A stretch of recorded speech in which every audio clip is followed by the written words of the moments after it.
As the Clone Wars swept the galaxy and the Jedi Order were focused on fighting back the advances of the Separatist droid army, there were not as many of them left to keep the galaxy's criminals in line. Because of this, some of the worst crime the galaxy had ever seen began to run rampant, leading the Republic to create the toughest maximum security prison ever conceived, the Embadi Prison. This prison was so dark and vile that even a calm Jedi Master like Plo Koon wanted to slaughter the inmates and had to be held back by Kit Fisto. So, let's find out how a group of these disgraceful prisoners actually saved Anakin and Ahsoka's lives while defeating General Grievous. So, the story begins aboard a Republic prison ship where some of the galaxy's most disgraceful criminals are being held for transport to the Embadi Supermax prison. This is also the same prison where Plo Koon wanted to slaughter the prisoners, but Kit Fisto held him back. So make sure to check out that video after you finish this one. It'll be linked in the pinned comment down below. As Anakin and Ahsoka walk through the main holding cells of the ship, their captain tells them that they are currently transporting 50 of the Republic's most dangerous criminals on their way to ultimate incarceration on Embadi. As Anakin and Ahsoka continue their march, the prisoners begin shouting Jedi scum and many other insults at them, but they brush this off and continue walking. Some of these prisoners include Hab Chanzor from Ryloth, who has committed cannibalism and murder, Rosh Rendar from Corellia, who committed sabotage with a death count of 87, and Findo from Rhodia, who is in for blackmail and assault. Definitely not the nicest group of guys. As the group continue inspecting these horrible prisoners, Anakin is deeply annoyed, believing that this is such a waste of resources to put two highly skilled Jedi like him and Ahsoka on a guard mission for prisoners. He believes that he should be out there in the galaxy tracking down General Grievous and his battle droids, not stuck here guarding cells that are already locked. Unfortunately for Anakin, his wish is just about to be granted as Separatist forces are about to approach his ship. The Separatist ship then fires a massive blast of its ion cannon directly at the prison transport ship, which devastates the onboard power grid and disables all of the protection fields on the cells. Ahsoka immediately realizes that all of the prisoners on the ship have now been set loose, and that there's no way they're going to stay quietly in their cells until this situation blows over. Back on the bridge of the ship, the Navy captain calls out to his clone commander, telling him to man the lasers and to get to the engine room because they're not going to give up to those Separatist dogs without a fight. The clone commander then warns the captain that the blast froze the controls of the ship, meaning they're now dead in space. As usual, tell me down below what you think this clone trooper's name should be, since he's never given one in the story. Back in the prison area, two of the prisoners then approach Anakin and Ahsoka, threatening to gut them like a Womp-Rat on Boonta Eve, but Ahsoka isn't having any of it, igniting her green lightsabers rapidly, asking her master what they should do.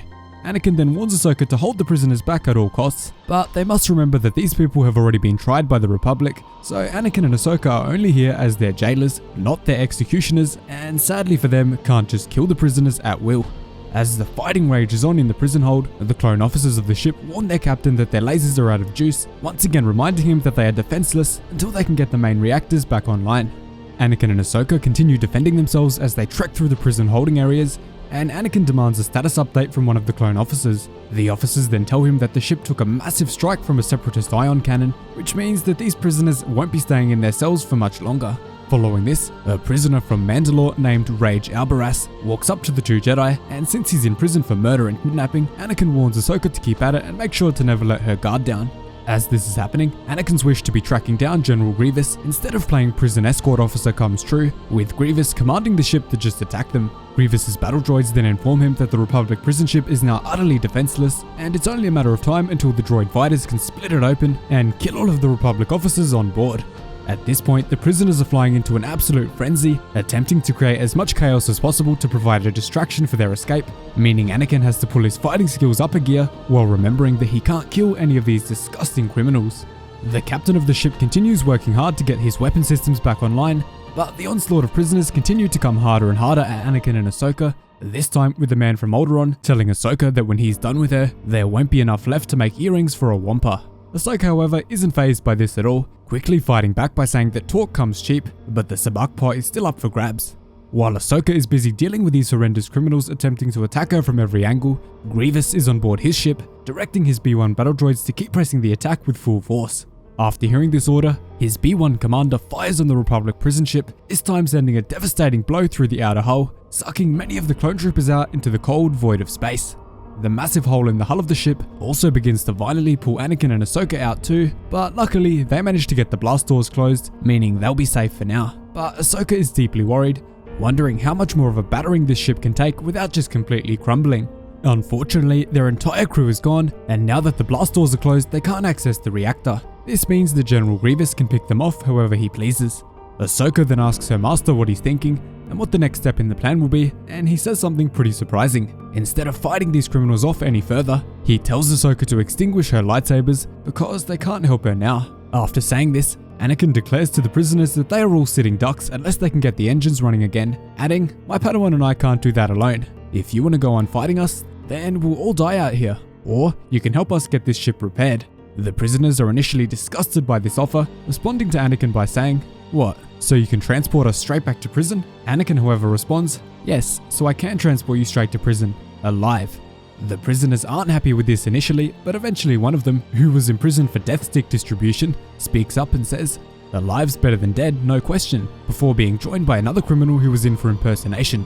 Anakin then asks one of the criminals, "Can you handle a gun?" To which he replies, "I killed 15 Republic troopers with one of these once, and a school transport that got in the way." Damn, this man is absolutely crazy.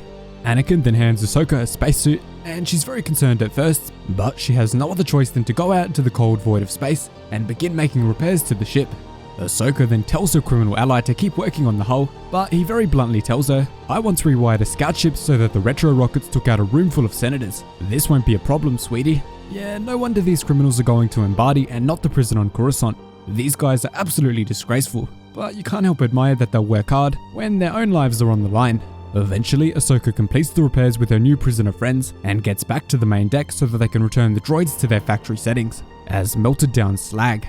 As the ship powers back up with its weapon systems fully online, Grievous's B-1 battle droids inform him of this, sending him into a rage of coughing and anger.